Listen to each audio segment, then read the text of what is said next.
Hi friends, welcome to Uma Kannan world. നമ്മളിന്ന് ഉണ്ടാക്കാൻ പോകുന്നത് മട്ടൻ വിന്താലു ആണ്. അപ്പം അതിന് വേണ്ട സാധനങ്ങൾ എന്തൊക്കെയാണ് നോക്കാൻ. ഞാനിവിടെ മട്ടൻ ഒരു 700 ഗ്രാംസ് എടുത്തിട്ടുണ്ട്. നല്ലോണം ക്ലീൻ ചെയ്ത് കഴുകി എടുത്തു വെച്ചേക്കുന്നതാണ്.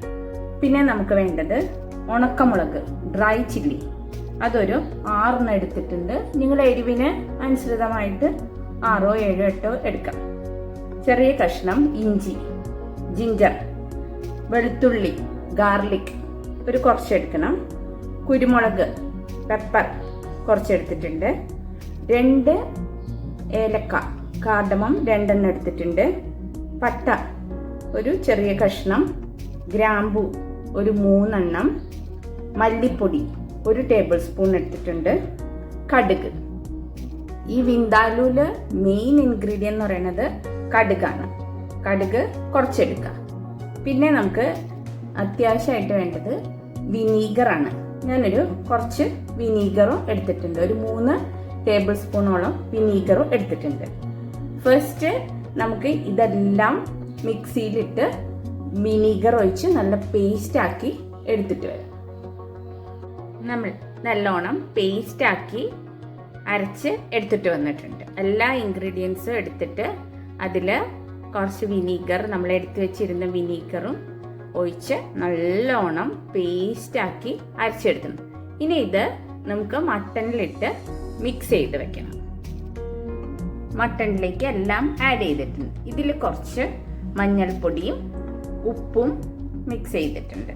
ഇത് നല്ലോണം നമുക്ക് മിക്സ് ചെയ്തിട്ട് ഒരു 15 to 20 മിനിറ്റ്സ് റെസ്റ്റ് ചെയ്യാൻ വെക്കാം. എല്ലാം നല്ലോണം മിക്സ് ചെയ്തിട്ടുണ്ട്. ഞാനിവിടെ ബോണോട് കൂടിയിട്ടുള്ള മട്ടനാണ് എടുത്തിരിക്കുന്നത്. നല്ലോണം മിക്സ് ചെയ്തിട്ടുണ്ട്.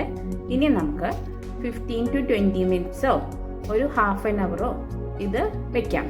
വെക്കുന്തോറും നല്ല ടേസ്റ്റ് ആയിരിക്കും. ഞാനൊരു ½ an hour ഇവിടെ വെച്ചിട്ട് റെസ്റ്റ് ചെയ്യാനായിട്ട് വെക്കുകയാണ്. എന്നിട്ട് നമുക്ക് കുക്ക് ചെയ്യാം. നമ്മുടെ മട്ടനെല്ലാം ഒരു ½ an hour നല്ലോണം മിക്സായിട്ട് വന്നിട്ടുണ്ട്. ½ an hour നമ്മുടെ മട്ടന് റെസ്റ്റ് ചെയ്യാൻ വെച്ചിരുന്നു. ഇനി ഇത് കുക്കറിലേക്ക് ഇട്ടിട്ട് നമുക്കിത് കുക്ക് ചെയ്തെടുത്തിട്ട് വരാം. നമ്മുടെ മട്ടനെല്ലാം നല്ലോണം കുക്കായിട്ട് വന്നിട്ടുണ്ട്. ഇനി ഇത് നമുക്കൊന്ന് സവാളയൊക്കെ ഒന്ന് ഫ്രൈ ചെയ്ത് ഇതിലേക്ക് ഇടാനുണ്ട്. നമുക്ക് ഇനി ആ പ്രോസസ്സിലേക്ക് പോകാം. ഉരുളിയിൽ കുറച്ച് വെളിച്ചെണ്ണ ഒഴിച്ചിട്ടുണ്ട്. അതിലേക്ക് കുറച്ച് നമ്മുടെ പെരിഞ്ചീരകം ആഡ് ചെയ്ത് കൊടുത്തിട്ടുണ്ട്. ഇനി സവാള ഇട്ടിട്ട് നല്ലോണം ഫ്രൈ ചെയ്തെടുക്കാം. നല്ലോണം ചെറുതായിട്ട് ചോപ്പ് ചെയ്ത സവാളയാണ് നമ്മൾ ഇതിലേക്ക് ആഡ് ചെയ്ത് കൊടുക്കുന്നത്. സവാള ആഡ് ചെയ്തിട്ട് നല്ലോണം നമുക്ക് ഫ്രൈ ചെയ്തെടുക്കാം. സവാള